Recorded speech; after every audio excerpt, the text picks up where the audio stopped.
Howdy, hi, hey, public relations and marketing specialist at the NAA, Taven Wohlford here with another talk with the president. My first talk with President Morgan Hopson, CAI. How you doing today, Morgan? I'm great. How are you? Doing lovely. It's 74 and cloudy here after it was That's just 100 and nice. whatever. But I was you gonna say you've long time no see because we were just in Overland Park. exactly. So Yeah, you were just in the office earlier this week, in large part because our new CEO, Allison Mazzei, had her first day in the office on Monday. absolutely. Coming out So of exciting. Yeah, coming out of those first official meetings with Allison and the executive committee, what were some of the key takeaways or moments that gave you confidence in where we're headed? Well, first of all, just a huge welcome to Allison as she spent her first day at NAA headquarters with us. Obviously, we got to know her a little bit prior to that. We got to know her a little bit during conference and show even more, and hopefully our members got to engage with her a little bit. But just being at headquarters for her first official day was something that was really important to the executive committee. And I think we had some really meaningful conversations, not just around operations necessarily, but about values and culture for our membership and for our staff going forward. And so that was really exciting. I think Allison brings a lot of clarity. She leads with a collaboration style, and she's just really excited to get started and start digging in. And that's exciting for me as president. I'm so excited to work with her throughout the year. So Yeah. she had some really thoughtful questions and was trying to grasp, an idea of what the next few months looks like. I think as we lead, like I said, leader eagerness to lead collaboratively, which is really exciting, I think, for our membership and for our staff. And then as an executive committee, I think a lot of conversations around continued transparency, strategic priorities, member value. Mhm. And so just really excited for where we're headed and the momentum. I think we felt a lot of that at conference and show this year. A lot of momentum, a lot of excitement from our members, and Allison's only going to add to that. So I'm so excited for her to jump in with both feet, and she already has this week. We gave a lot to her in the last, Monday and Tuesday of this week. I felt like it was a fire hose, but she took it all in stride and is excited to jump in. So Love that. Yeah, you just brought up Confidence Show, and we're coming off an excellent one.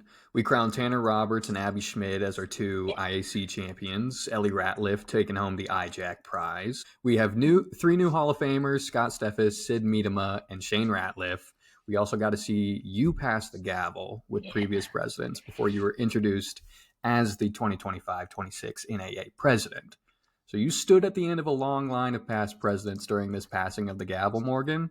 What was going through your mind in that moment? Gosh, it's really hard to put into words. It is so emotional. And it's funny. We have Nicole, who's her conference and show photographer, was there, and she took a photo of me. It was like of John passing the gavel to me. I'm holding the gavel, and Mm-hmm. I looked like so shocked and surprised, I think, in that photo. But Can't believe really, this happened. I yeah, I think mostly it was me just trying not to like bawl my eyes out because, as I've sat in that room for so many years in the President's Gala. I always get teary-eyed during that moment because it is just so impactful Yeah. of like you're really witnessing the gavel being passed, from the most tenured president to the very newest president. And I think what you see in that is like so much more than just a tradition, right? Of like passing the gavel. It's Mm-hmm. so meaningful and is really representative of legacy and leadership. And so I think you don't ever really fully grasp that until you're in it. Like I see it from a member standpoint and I'm like, it always makes me teary and it's always so emotional. But when you're standing at the end of that line and the gavel is being passed literally from one president to the next, you really feel the weight of that responsibility that's being passed. And that gavel, I actually have it right here. So like as this was like being handed to me and I'm seeing it being passed down through mentors, people that have like truly impacted my career and been so instrumental in like the success of my career, from a mentorship standpoint, from just sounding board, being supportive throughout my entire career and where I am today. Gosh, it is just, it makes such an impact on you. And I think, then having to go up and give a speech Yeah, after they that really is, put you through is the ringer just there. kind of like mean, right? Like I'm like crying. I was like, why didn't I bring waterproof mascara? This was a total misstep on my part. Um, but each and every one of them has been, so impactful in my career. I'm so grateful for each and every one of them. But I think as that's being passed down, you think about the impact that every single one of those presidents Hmm. has made. Even Terry Dunning, who was president 50 years ago. And that coming from him all the way down to myself, you think about the impact each of them has made. But I think when it gets to you, you think about, oh my gosh, like the weight that that carries in responsibility, but the opportunity you have to make an impact and really leave a legacy, as you move Yeah. forward. Yeah. So you're in that line. You only have your baseline knowledge of being in the crowd. You've got the gavel in your hand just after John's given it to Yeah. you, and you got to go right back through the line. What did having that gavel and going through that line? What did that tradition symbolize for you? I think again, just its legacy. It's about, realizing the impact each of those presidents have made to our association and for our membership, and then being able to embrace and thank each one of them, as you go through that line. It's a really special moment, probably one of the most meaningful moments of my entire professional career to do that. So I'm just really excited to move forward. And that night was big, as you said, conference and show was big, and Mm-hmm. um, stepping into the role as president, but even just watching our new IEC champions and how they lead and in the Hall of Fame. Um, just we have some real giants in our industry. And I think, you said it, as a member, you sit in that room and you look at the people at the front of the room, maybe standing up in that line. Mm-hmm. And I remember my first conference and show and looking at that line and thinking, oh my gosh, these are like, the elite of the auction industry. Sure. And they are. But I think what's important for our members to know is that all of those people up there want to see them succeed and be successful and be involved in an association that's meant so much to each and every one of us. And so just carrying the message of like, hey, we want to hear from you. We want you to be involved and we're available to you. All of those men and women standing in front of that stage have been available to me throughout my career. And I think it's important to carry that forward as well. Yeah. It's something that stood out to me during that speech where you should have had waterproof mascara on, but Yeah, we exactly. know that now. But during that speech, you brought up next gen, and I absolutely love the tie-in of your belief in the next generation of auctioneers and the fact that you Yeah. are the youngest ever NAA president. So, Morgan, as the youngest NAA president, how are you thinking about the legacy you want to leave, and what do you hope your leadership will represent to others? I think it carries a lot of weight to be the youngest president, right? It's really meaningful to do that, but I don't want to just be remembered for being the youngest president. I want to be remembered as a leader who leads with thoughtful leadership, not just for my age, with maybe the impact that I make, and really just hope to lead with some clarity and compassion for our membership. I said this in my speech, but I want to make space for new voices and still honor the foundation that we have so intentionally built within Mm-hmm. our association. I think, through my presidency, if it allows doors to open for other members, creates real member engagement, if I can help move the association forward in meaningful, thoughtful, impactful ways, that's really the legacy that I'd like to leave. Okay, I love that. And now that we know the legacy you want to leave, what are some specific areas of growth or change you're hoping to champion this year, whether within the association, the industry, membership, wherever? Yeah, I think, it's really important as you look at your presidency year, it flies by, right? It happens so quickly. I think about, we're at the almost tomorrow's August the 1st, and then we'll be at in San Antonio for strategic planning in September. And Hmm. then, we've got budget conversations happening as we go throughout the year. And then we're already at the first of the year, and it just flies by so quickly. So as I think about some of these things, happening throughout the year and initiatives I'd like to take, I think there are things that maybe I don't even see come to fruition during my year as president. But hopefully I'm able to set them up in a way that continues to make an impact for years to come, especially next gen, right? We talk about that. I think we saw that come to fruition this year through our initiatives with FFA specifically and the new Hmm. auctioneering CDE. That's taken fire really in 14 states across the nation and only more to come. Like Yeah, we've it already gave us the started. most IJAC competitors Yeah, ever. Yeah. 17, right? Yeah. So that's incredible to have that many students engaged in the auction industry, and for a majority of those students not to have known about the auction industry prior, right? A lot of those students don't come from an auction Hmm. family. And so just really growing our next generation through FFA, through IJAC, through next gen partnerships with DECA, involving kids that don't necessarily want to be behind the microphone. We're giving them opportunities to be introduced to the auction industry through marketing, right? That's what Yeah. DECA is. And they're making marketing plans. And gosh, I watched every single one of those that were submitted. Yeah. Incredible. Like Yeah. I would hire half of them today. Like they were out, like just outstanding in what they presented to us.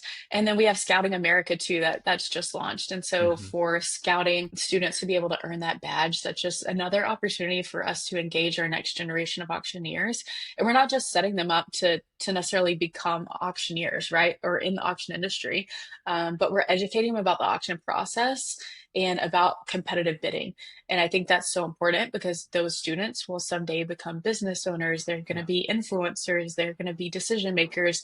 And so to bring the auction method of marketing to the table, I think just from an educational standpoint is so crazy important. Mm. So I'm really looking forward to continue those partnerships and maybe create some new partnerships where strategically it makes sense for us.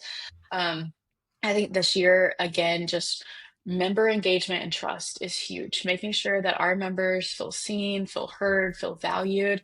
I said it in my speech, Thursday night at the President's Gala, but when I talk to our members, I just want to make sure that they know we need their voice in our committees. We need their ideas in our conversations. We need their presence at the table, not just as spectators, but co-builders of where we go next. Like this Right. is your association, it's our association, and we need every single member invested for us to really have momentum as we move forward. So, for every single member to know that there's a place at the table for you, for people that aren't members, for them to get engaged, that we want that and we welcome that.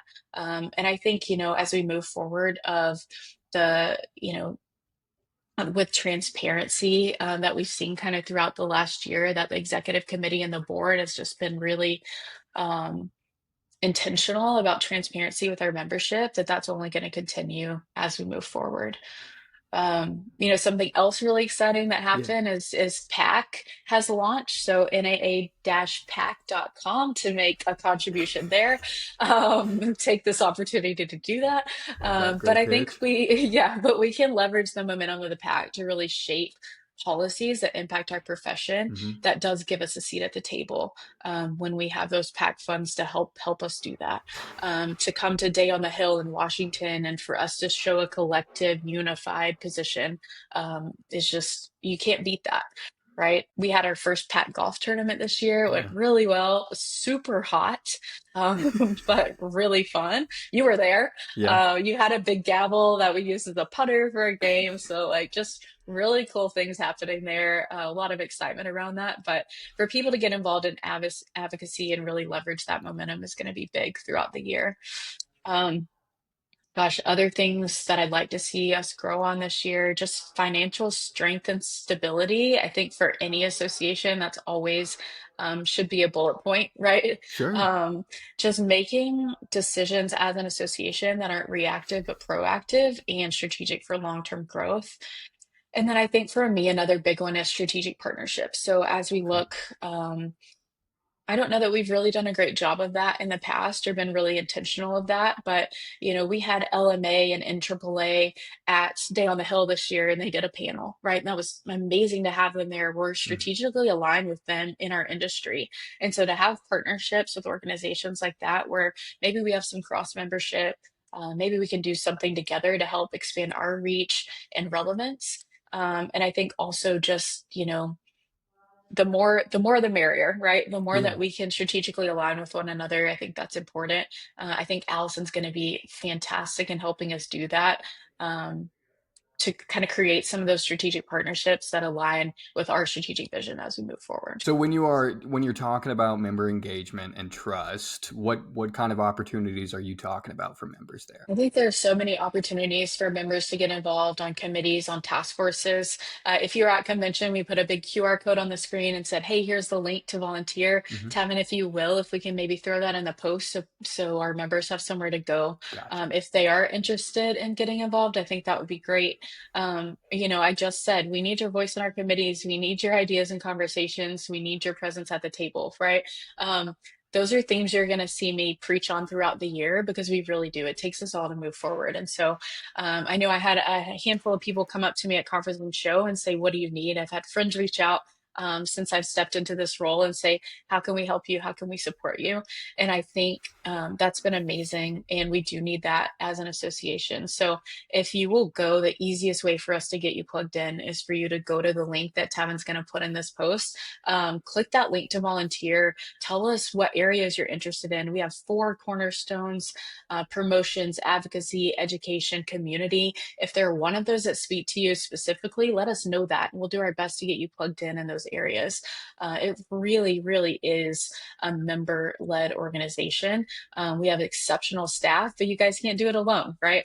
And so having the voices of the members is really, really important. So I hope that you'll engage and take the time to do that. But click that link, go volunteer, fill out the form to volunteer, and then we'll get you plugged in as best as we can. Wonderful. I look forward to being a part of this year of growth that we Yeah, have before us. The good news is we don't even have to wait a year to see so opportunities true. for growth in this industry. Our next 2 events for auction professionals to get excited about are the Benefit Auction Summit in Montreal, Canada from August 24th through the 26th, and Yeah. our Real Estate Summit in Denver, Colorado on October 5th through the 7th. Morgan, with both of those events coming up, what should members be excited about, and why do you think these events are so important right now? I'm looking forward to both of these events. One, I've never been in Montreal before, and I'm so excited to go You to ever been to Benefit Auction Canada, point Summit. blank? No, never Okay, been to well, Canada. sick. It's on my list, but I've never been. Love that. So Montreal is going to be amazing.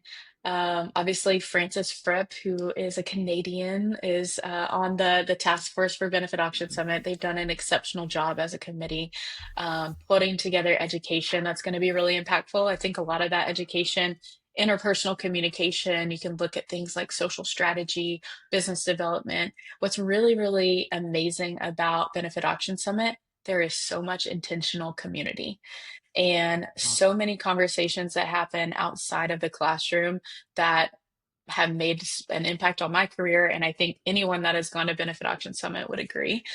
So I think if benefits are something that you do as part of your business, or you're looking to grow your business and add benefit auctions as part of that, what an incredible opportunity to be involved there. Tomorrow, or I guess this will come out tomorrow. So today is the last day for early bird.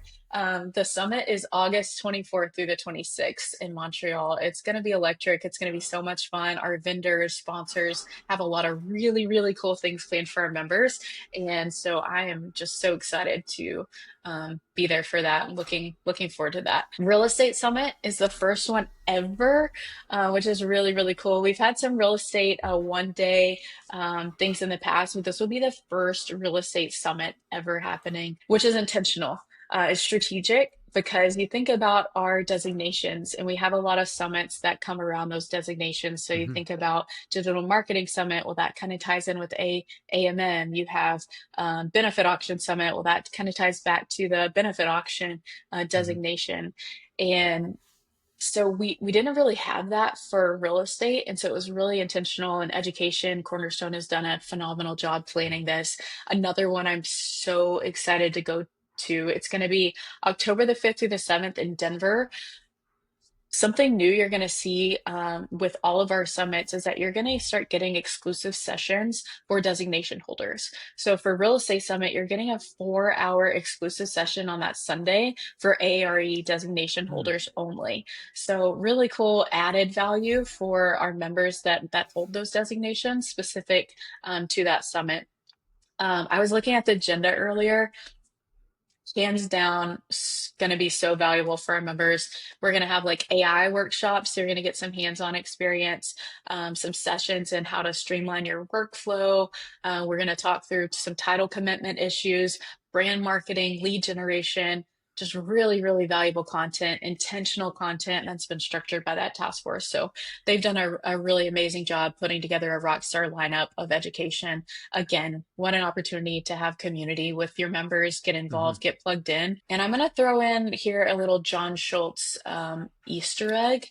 If you've made it through this first president's chat with Taven and I, if you haven't registered yet for Benefit Option Summit, if you haven't registered yet for Real Estate Summit, I encourage you to do that. But the first person to reach out to me about either of those, if you are not currently registered, I will throw in $500 to a member towards your registration for each of those summits. So the first person that reaches out to me about those, I'm happy to do that for you. So I believe in these educational opportunities so much, believe in these summits, and just really getting plugged in and involved. And I think once you go to these, you'll never not want to come, Sure. because they are just, you take away so much, and the community is intentional community around these events is outstanding. Okay, let me ask you a follow-up question to your Easter egg there. You brought up Yes, some good things that are happening if you hold a designation. So right. like BAS for BA Summit or an AARE for the Real Estate Summit. Does the person that needs to reach out to you have to have one of those designations, or do you No, this feel could like be this your is first event ever. So you wonderful? don't have to have a designation to attend either of these summits. Any member, any non-member can attend. And so, yeah, doesn't matter if you have the designation or not. Obviously, we'd love for you to have the designations, and you can do that at our Designation Academy that's coming up in December in Las Vegas, which is always an incredible time too. But no, a member, non-member, whoever you are, if you are interested and you're not currently registered, happy to do that for you. Wonderful. Thank you for the clarification there. I look Of forward to this course. next Yeah. year with you. And yeah, thank you and have a great August. Yeah, thank you, Taman. Thanks for all that you do. All staff does. We appreciate you guys so much, and we couldn't do what we do without you guys. So And I vice appreciate all the versa. work you're putting in. No problem. We'll see you next month. See you next month.